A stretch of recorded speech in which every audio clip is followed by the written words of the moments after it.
Representatives of 168 foreign and 115 Ukrainian defense companies attended the Second International Forum of Defense Industries. The most numerous were delegations from Denmark, the UK, the USA, France, Italy, and the Czech Republic. Ukraine's modern defense industry is a way to leadership in Europe. The president of Ukraine stressed in his address to the forum participants.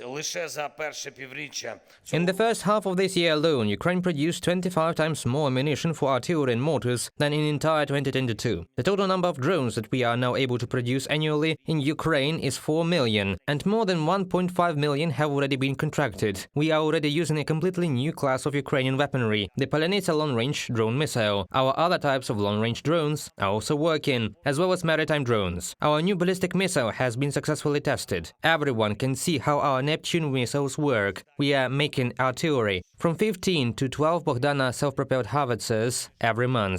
We are making artillery. A new repair base for military equipment has been set up in Ukraine. The private sector is rapidly developing in the Ukrainian defense industry. Strategic advisor to the president of Ukraine, Alexander Kamyshin, has said about 400 private companies are already engaged in the production and repair of military equipment, and another 100 state-owned enterprises help them in this. In 2023, the Ukrainian defense industry tripled in size. For this year, we expect a six-fold growth. Speaking in figures, last year, the Ukrainian defense industry produced $3 billion worth of goods. This year, we have a production capabilities worth $20 billion.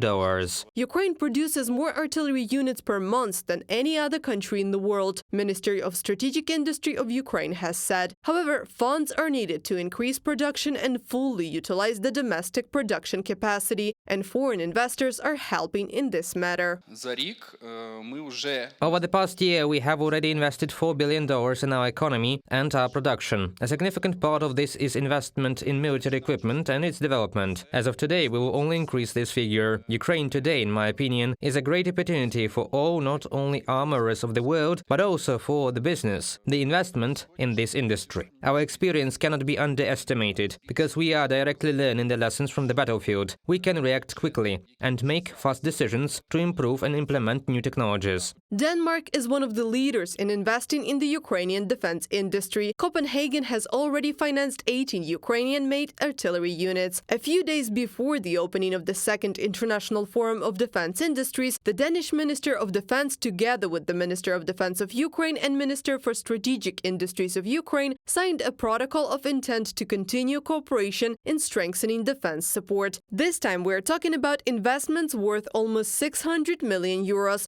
Denmark will provide 175 million euros of this amount, and another 400 millions will be the proceeds from frozen Russian assets. We both have possibility to reimburse existing orders to speed things up, and also to not make necessarily for the Ukrainians to go out and make new contracts with their companies that they are already dealing with. We also have possibility to finance new contracts as the production of Ukrainian defense industry increases over time, and we will continue to monitor the delivery process to make sure that everything is on track. Dennis Verklist, Deputy Director of the Department of the Ministry of Defense of the Kingdom of Denmark at the Second International Forum of Defense Industries.